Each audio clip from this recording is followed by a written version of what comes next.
there are battle sequences in this movie that he tried to put in the first one that he's been thinking about and perfecting in his mind for over 20 years now. I mean, the movie lives with Ridley Scott. It's been wild. I mean, we've truly traveled the world. Being able to meet so many people and share this film with so many people, it's a blessing to make a movie, bar none. Just to make a movie, it's a blessing if it gets made. To make one that so many people are so excited about that we get to share in such a massive way, it's like 100-fold. I think you will be entertained. I mean, it's kind of surreal, really. It's surreal. It's been such an incredible privilege, and a privilege to work with such amazing people, and also a privilege for me to get to tell Lucilla's story, what happened to her after that day in the arena at the end of the first film, what happened, you know? And it's like getting to tell that story is amazing. He's already a CinemaScope type of guy, right? But now it's really big. Now it's IMAX size now, right? And I don't know. I think he'll probably do the next one for that round screen, like where you're completely immersed. You know, I would not be surprised.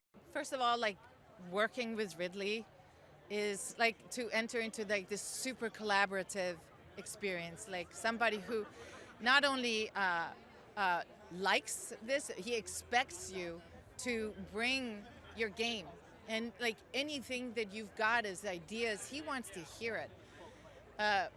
And I guess even if he didn't want to hear it, I would certainly offer it. He's just basically upped the spectacle even more and just made it even more huge and crazy. Like, I don't think we would have been able so much to do a fight scene with a rhinoceros on the first one, but this one we do. You will be entertained. Categorically, there's nobody else you want to kind of get in behind or go into battle with than Ridley Scott in a film like this. This is his wheelhouse. This is where he's, like, he can do anything, but this is what he does, I think, better than anybody else.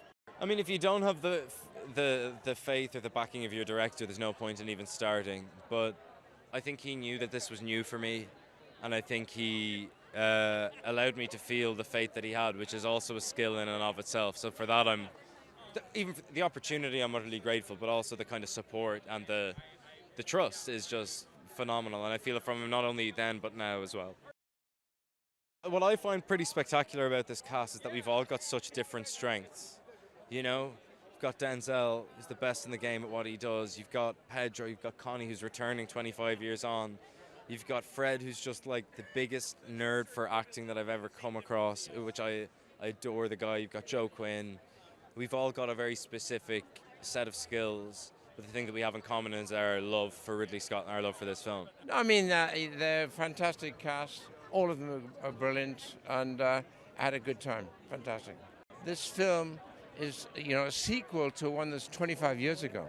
So the great thing about it is, from my point of view, is I'm kind of amazed and delighted that we're able to make a sequel.